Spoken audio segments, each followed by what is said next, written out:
بسم الله الرحمن الرحيم أنا والله مامولك بنادر مول runtii su-aal aad u wanaagsan ayaa weydiiday haddaan kuu sheego macnaha xilligan u dhalatay ama aan furno horta xilli hore ayaan ugu dhalatay in aan furno mool noocan oo kale ah midda kale waxaan furnay sanadkii hore 2022gii bishii toddobaad ayaan furnay runtiina markaa dabcan markaan aragnay baahida loo qabo mujtamaca Soomaaliya u qabaan ayaan waxaan u talagalnay in aan furno mool qiimihiisu aad u sareeyo oo dalka looga baahan yahay inaan ka furno. Okay. Isbedel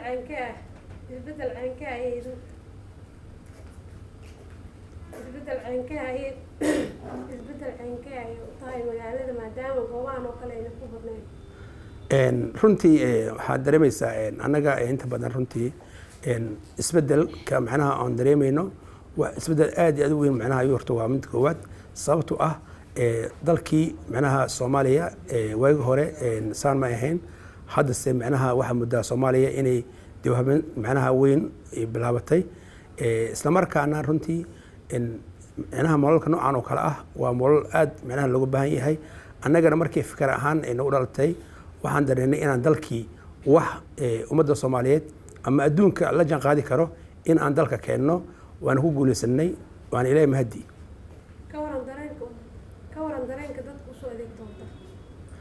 ما شاء الله runtii dareenka dadka u soo adeeg doonta runtii waxa muddo maalin ka dambayso inay macnaha sii siyaadayaan sababtoo ah dadkii waxa loo keenay wax brand ah dukaamada runtii annaga Banaadir Mall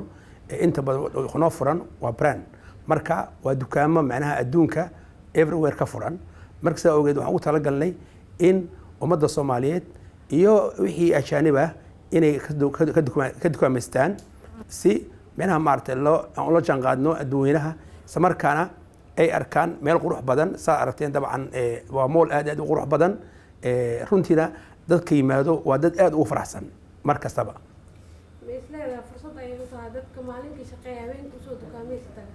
ها of course waxa way runtii annaga moolka wuxuu furan yahay subaxii waxaan furnaa 9 aroornimo ilaa habeenkii waxaan gaarnaa 12 habeenimo ilaa 12 isla markaan runtii waxaan moodaa in maalintii runtii dadka habeenkii macnaha maartay dukaamaysto in aad u badan yihiin sababtoo ah magaaladii waa isbedeshay waxaan dareemaynaa in magaalada Muqdisho macnaha ay horumar ku talaabsatay sida awgeed runtii waan ku faraxsanahay moolal noocan ah iyo kuwa kale ka badan ba in dalka laga abaabulo runtii dadka noo yimaadaan waa dad aad u faraxsan annagana waa aad iyo aad waa meel macnaha maartay dadka noo yimaado oo customerka ah meel aad iyo aad u soo dhaweeyno oo dabcan habi ku yihiin leh markii yimaadaan meel qurux badan meel ay ku nastaan meel ay kafee ku cabaan runtii waxa muddaa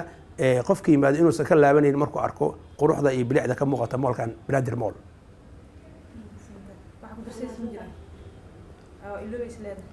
ما هو ده شيء يا مش كويس مش اوكي انت قدرت درتين ها اوكي باقي رجالك ها اي ان runtii waxaan rabaa inaan fursadeeda qaaliga kaga faa'iideysto runtii Banaadir Mall wuxuu ku yaalaa degmo ahaan degmada Wadajir ayuu ka tirsan yahay gaar ahaan markii la magacaabayo wuxuu ku yaalaa Soobe isla markaa wuxuu leeyahay macnaha ku yaalaa laamiyaraha Soobe runtii Banaadir Mall waxaan dareemayaa in macnaha maartay ummadda Soomaaliyeed intaan macnaha aan gaarin magaca gaarin in Banaadir Mall oo yahay mool aad u qurux badan mool macnaha maartay dabcan qofkii arka oo dareemay inuu joogo macnaha dabcan Europe ama runtii adduunka ninka soo maro kale dadka macnaha qurba joogta markii yimaadaan waxay fil gareeyaan dareemaan inay joogaan marka moolkan ku yaala Soomaaliya marka Banaadir Mall locationkiisa wuxuu ku yaalaa laamiyaraha Soobe Wadajir welcome soo dhawaada